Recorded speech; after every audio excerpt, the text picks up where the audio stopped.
And the last question is, as she said, we wanted to find out how you became involved with Rick Ross in this case that you're working on. We are not really working on the case. I know Rick. I've never met him personally, but I know that he's been under attack by Scientology because he's an exit counselor.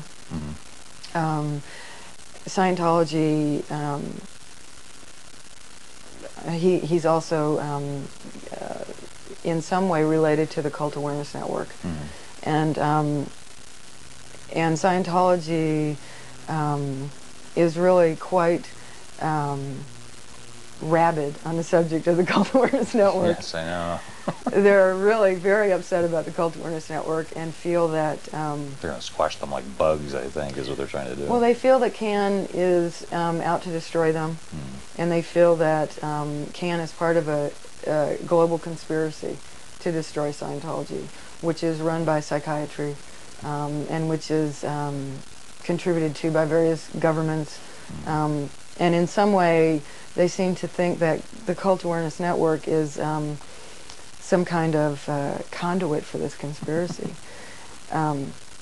When I was in Scientology, I used to run projects whose purpose was to destroy the Cult Awareness Network.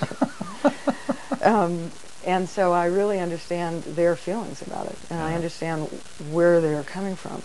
Now that I've met people in the Cult Awareness Network, I know from first-hand experience that, in fact, it's really composed of some very concerned parents, some professionals who have made a study of this subject of coercion and coercive thought control in these groups, such as Margaret Singer, such as Robert J. Lifton, these kind of people. And I have not been able to find any sign of anything but great concern for their children and for these people that are in trouble in these groups. And I also know a number of exit counselors, and again, they're very caring people. Like I said, I haven't met Rick personally, but I have met some other people that do this kind of work, and it's very courageous work, I think. Obviously, groups like Scientology do not like what they're doing. They make it very difficult for them to do the work. They intimidate them relentlessly. And we've offered our help to Rick only because I think that it's important for the judge and the court to have the other side of the story. I think Scientology has the money to hire as many attorneys as they need. Rick Ross doesn't. Scientology's attorneys can be very, very good at painting a wonderful picture of Scientology, which I don't agree with, and I think they wouldn't agree with either if they really had all the information. And I think it's really important for people who have been in Scientology to speak up and tell the other side of the story for somebody like Rick. What do you think the implications are for a free society when you allow a sort of totalitarian structure like Scientology religious status, which is in effect to give them unlimited funds? And do you think government should be worried about this? I think government should be very worried about it. Scientology has gotten itself in a position in the United States where most of the media are very intimidated by them. Very few newspapers will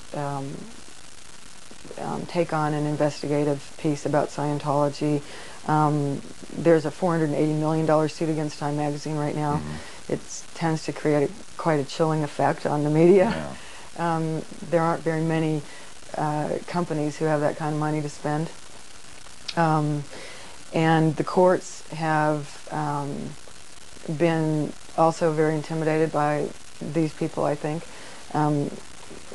there have been several judges who have just, one judge recused himself off of a case in the late 70s because he was set up by a private investigator with some prostitutes, and then threatened that this was going to be exposed if he didn't take himself off the case.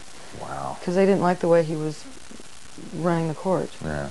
And so I think that the government should be very concerned, but at the same time, I think that with the kind of legal system that we have, it's not really set up to deal with this kind of a group. A country like Germany, which has already seen what can happen when you let a totalitarian political movement, which is basically what Scientology has become, when you let something like that grow out of control without any kind of boundaries. And they are not letting Scientology expand and grow the way it's being allowed to do in the United States. Yeah. But I think that it's going to require a lot more education, and it's difficult to educate when the media is so intimidated. So it becomes a question of how do you explain this when there's when there are few avenues on which to explain it. But I think gradually it is happening. I think the internet is doing a lot of good. There's a news group on the internet which is called Alt Religion Scientology, which has become something like the 30th most popular news group on the entire internet. Wow. Which is really quite remarkable. Because Scientology is really showing its true colors on this news group, and people are just appalled at how authoritarian and how fascist they really are, and what bullies they are.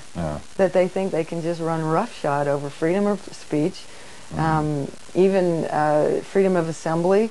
You know, they don't even want people to be able to talk about this at all. They don't even want the news groups to exist. They want them demolished. But I think it's having a positive effect in the sense that people are really starting to see what kind of an organization it is behind the public relations and the very slick PR campaigns that they run. There is another side of the group that I think is real important for people to be aware of before they get involved in it.